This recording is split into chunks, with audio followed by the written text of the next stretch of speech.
With the remarkable progress in space research, the spacecraft of the European Space Agency, ESA, continue to make groundbreaking discoveries, expanding humanity's understanding of celestial bodies beyond our solar system. Recently, one of the notable events was the monitoring of the interstellar comet 3I/Atlas by the ExoMars Trace Gas Orbiter, TGO, and the Mars Express spacecraft as it passed near Mars. This is one of the rare occasions that ESA spacecraft have had the opportunity to observe an interstellar comet from close range, providing valuable information about the structure and characteristics of this comet, even though it is faint and distant beyond the capability of regular observations. From October 1st to October 7th, the ExoMars Trace Gas Orbiter, TGO, and the Mars Express spacecraft of ESA turned their attention to the interstellar comet 3I/Atlas as it passed close to Mars. Among all ESA spacecraft, the two Mars orbiters had the closest view of the comet. During its closest approach to the red planet on October 3rd, the interstellar object was 30 million kilometers away from them. Each spacecraft used specialized cameras to observe the comet. Both cameras are designed to capture the bright surface of Mars, just a few hundred to a few thousand kilometers below. Scientists are still uncertain about what could happen when observing such a relatively faint target from such a far distance.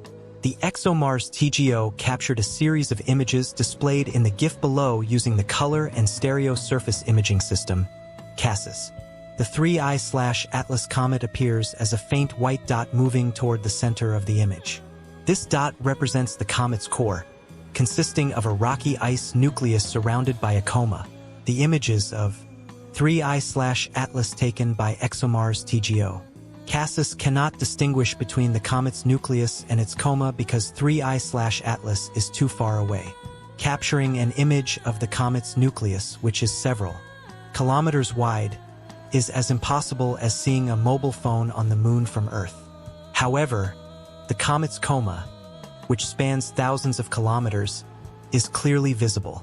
The coma forms when 3I/Atlas approaches the Sun. The heat and radiation from the Sun cause the comet to become active, releasing gas and dust, forming a glowing halo around the nucleus. The full size of the coma cannot be measured by CASIS because the brightness of the dust quickly diminishes with the distance from the nucleus. This means the coma fades into noise in the image, typically material from the comets.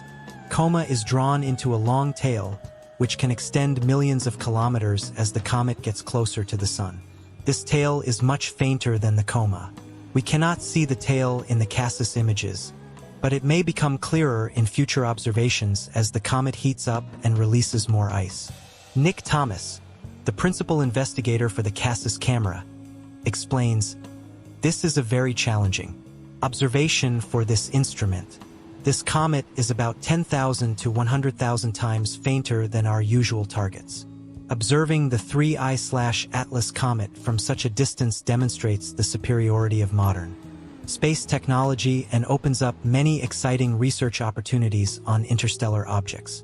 Although the comet is too far to observe the details of its nucleus or tail, the images from the ExoMars TGO and Mars Express spacecraft have helped scientists identify the vast coma surrounding the comet's nucleus, created by the sublimation process as it approaches the Sun. Despite the many challenges posed by the comet's faintness, these observations provide valuable insights into the characteristics and behavior of this interstellar comet. In the future, as the comet continues its journey toward the Sun, these spacecraft will continue to monitor and record its changes, helping us gain a deeper understanding of these distant objects and the processes that